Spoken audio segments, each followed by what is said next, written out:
the historical evidence for the person of Jesus Christ. Christianity says that Jesus Christ is God. The question is he?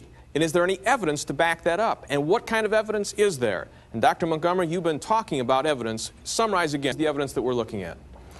Yes, what we've been emphasizing is that Christianity differs from other religions in offering specific historical proof of its claims.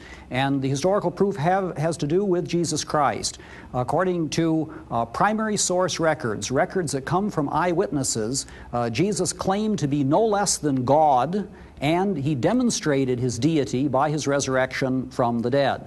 And the documents in which these materials are contained turn out to be the best attested documents of the ancient world, in the sense that there is the least textual alteration and damage to these documents across the centuries. We can get back virtually to the time of writing, and we discover that these documents were in the condition in the first century in which we find them in the 20th. It is simply not the case that as a result of translations or copyings, we have lost our contact with what those documents originally said.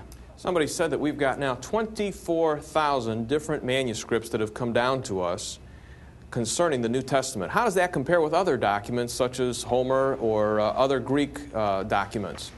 Yes, I can't resist reading a quotation from the foremost authority in New Testament textual criticism in our time, Sir Frederick Kenyon. He was principal librarian of the British Museum, roughly the equivalent of our Librarian of Congress, and he wrote numerous books in this field. And back in 1933, he wrote a book entitled Recent Developments in the Textual Criticism of the Greek Bible. And he says on pages 74 to 76, "So far from the New Testament text being in an abnormally unsatisfactory state, it is far better attested than that of any other work of ancient literature. Its problems and difficulties arise not from a deficiency of evidence, but from an excess of it. In the case of no work of Greek or Latin literature do we possess manuscripts so plentiful in number or so near the date of composition." And then he goes on to make comparisons with other classical writers.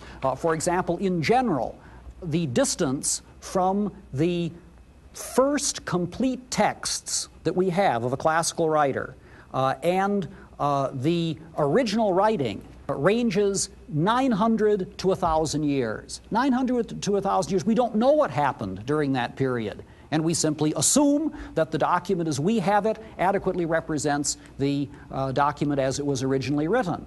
Whereas in the case of the New Testament, as we've already said, there are documents, that is to say, fragments, lectionary readings, quotations, and the like, that carry us from the complete texts that are immensely earlier than in the case of classical writings, right back on top of the original writing.